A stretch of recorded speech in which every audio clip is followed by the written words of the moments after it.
Tear gas and fire, not exactly the scene of a funeral march. Riot police arrived a while after clashes had erupted between Coptic mourners and residents of the neighborhood outside the cathedral. Since the revolution more than 2 years ago, Egypt's Christians have complained of increased physical attacks against their community. They fear that now that Islamic groups are operating more freely, incendiary statements by some hardline Muslim clerics can only fan the flames of long-standing sectarian tensions. From the beginning, the mood during the funeral march was one of clear anger.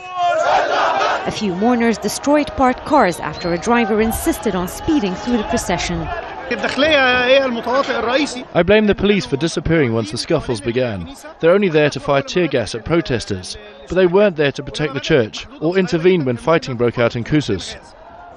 Clashes on Friday between Muslims and Christians in the town of Khusus outside Cairo had left 4 Christians and 1 Muslim dead. The violence was sparked by offensive graffiti drawn on the walls of an Islamic institution. Unknown assailants attacked a church in the area and set parts of it on fire. Other Christian property was also burned. The Egyptian presidency issued a statement expressing regret over the violence and calling on people not to undermine security. During the Christian funeral prayers, the bishop urged calm and told the congregation not to seek revenge. But many Christians say they've endured too much. We want to know where are our rights. We want this blood redeemed. What are we going to do? When is this going to end?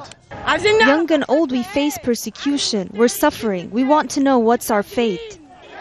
Questions they say the president and his Muslim Brotherhood group need to address. Al Jazeera, Cairo.